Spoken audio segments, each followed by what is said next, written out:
स्वागत है आप सभी का एक बार फिर से ऑनलाइन क्लास में। और आज की इस वीडियो में हम बात करेंगे एक नए विद्वान अल मसूदी के बारे में।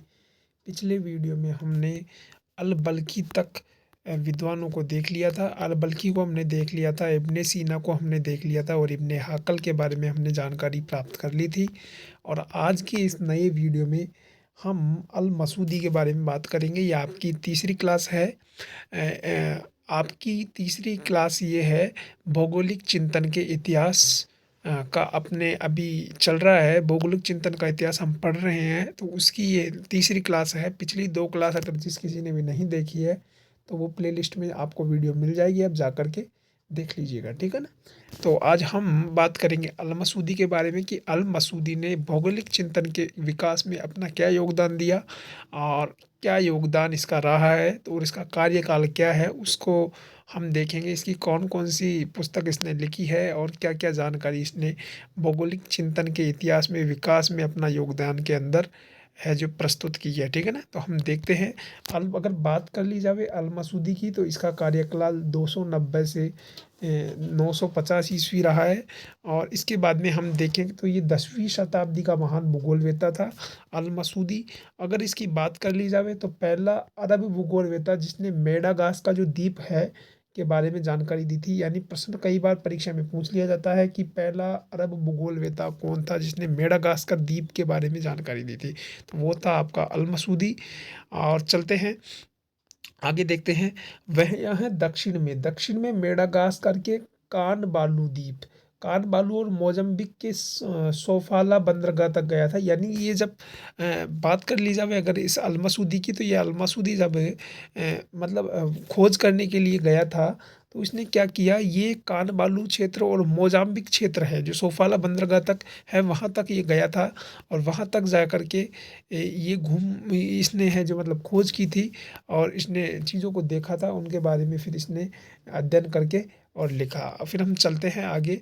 आगे देखो क्या कहा गया है कि अफ्रीका इसने अफ्रीका की आकृति वैसी मानी जैसे वर्तमान में मौजूद है। इसने अफ्रीका में भी ये गया है, अफ्रीका में भी ये जब गया है तो इसने अफ्रीका को जब इसके समय में जब देखा था वैसा ही वर्तमान में अभी अफ्रीका दिखाई देता है। इसके बाद में हम चलते हैं अगले इसमें बताया गया कि उसने मोजम्बिक के तट पर मानसूनी हवाओं से संबंधित सूचना एकत्रित की और वाष्पीकरण संगणन बादलों का निर्माण प्रक्रिया के बारे में बताया। यानी प्रश्न पूछ लिया जाता है परीक्षा में कि भाई वाष्पीकरण संगणन बादलों के निर्माण के बारे में सर्वप्रथम किस विद्वान ने बताया, तो उसमें आपका अल मसूदी आएगा।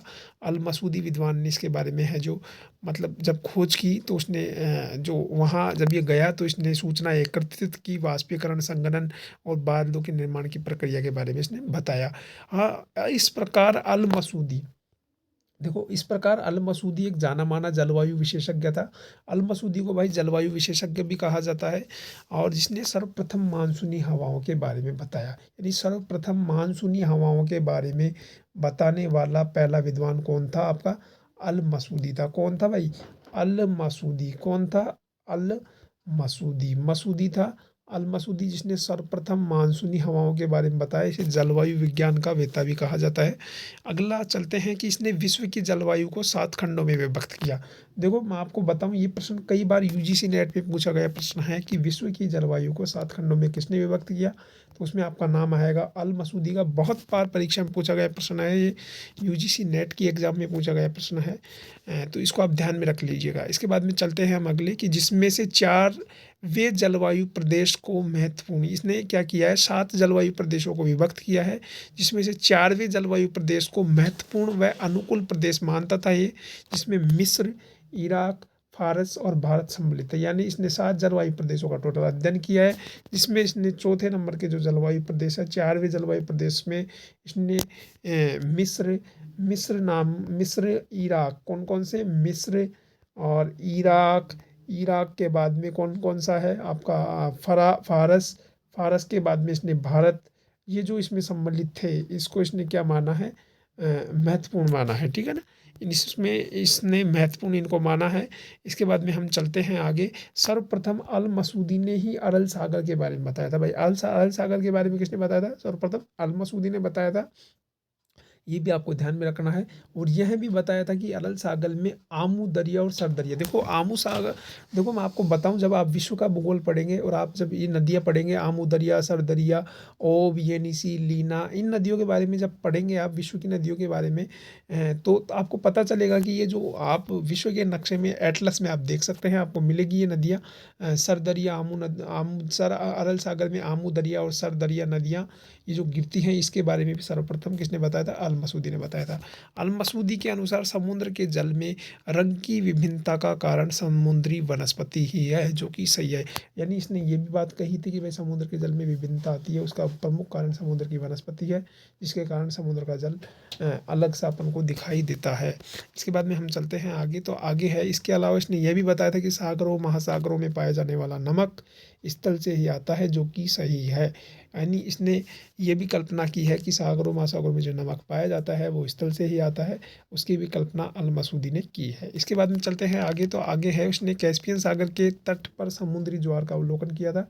यानी कैस्पियन सागर था, कैस्पियन सागर के तट पर इसने समुद्री ज्वार का अवलोकन किया और उसके बारे में भी इसने बताया। इसके बाद में नोट, इंपॉर्टेंट बात आ रही है, नोट जहाँ भी लिखा हुआ है आप ध्यान दीजिएगा, नोट जहाँ भी लिखा हुआ है, नोट शब्द वहाँ इम्पोर्टेंट बात है, यानी वो बात बार बार परीक्षा में पूछी जाती है, तो आप उसको भी देख लेते हैं हम। इम्पोर्टेंट बात क्या है कि यूनानी भूगोलवेता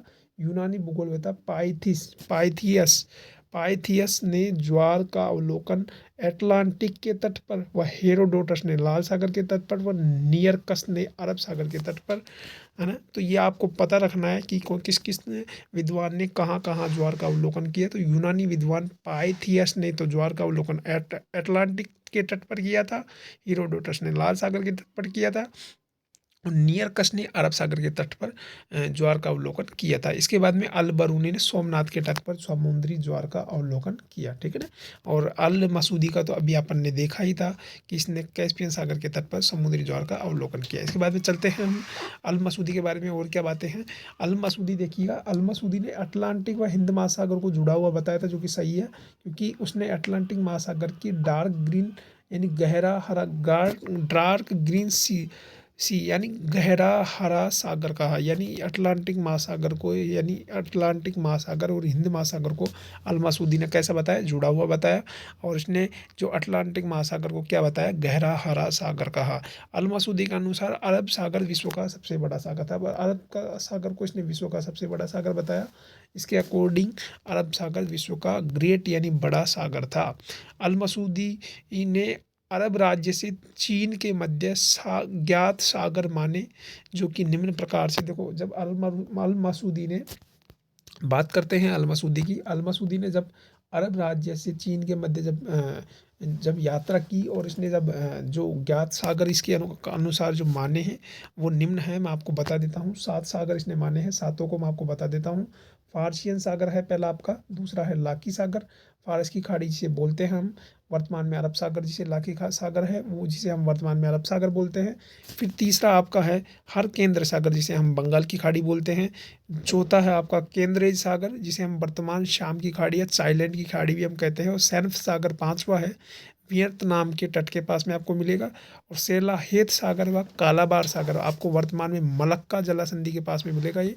और अगला है सिंजी सागर, आपको वर्तमान में दक्षिणी चीन सागर में आपको मिलेगा सिंजी सागर। इसके बाद में चलते हैं, अल मसूदी ने पृथ्वी की परिधि को 2160 मानी, और व्यास इसका इसने 7660 मील बताया, ठीक है ना। इसने क्या बताया कि भाई पृथ्वी की जो परिधि है, यानी पृथ्वी की ये है, इसकी परिधि है कितनी है? 2160 मानी। और इसका व्यास है, यानी परिधि का व्यास है वो कितना इसने माना? 7660, यानी परिधि का व्यास इसने कितना माना? 7660 इसने माना, ठीक है ना।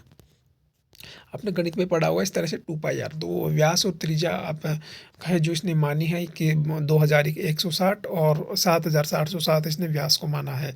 इसके बाद में यह सीरिया के संदर्भ में लिखता है, इसने सीरिया के संदर्भ में भी कुछ बातों का वर्णन किया है। इसने लिखा है कि यह देश पहाड़ी मेघों, हवाओं, पाला व घनी वर्षा का घर है। यहाँ अनेक वृक्ष और अनेक सतत वाहिनी नदियाँ पाई जाती है। यानी इसने सीरिया के बारे में वर्णन करते हुए लिखा है कि यह देश पहाड़ी मेघों यानी बादलों, हवाओं, पाला, घनी वर्षा का घर है। यहाँ अनेक वृक्ष और अनेक तरह की सतत वाहिनी नदियाँ पाई जाती है।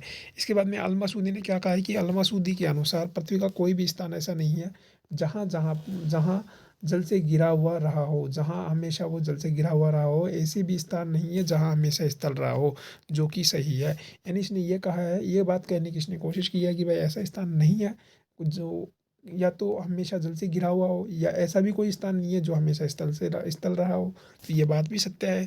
तो हम चलते हैं अब अल मसूदी के कुछ ग्रंथ हैं उनको हम देख लेते हैं, इसके कौन कौन से ग्रंथ हैं और उनके बारे में हम पढ़ लेते हैं। तो इसके ग्रंथ की अगर बात कर ली जाए तो इसका एक ग्रंथ है सोने की चरागाह है, जौहरतों की खाने।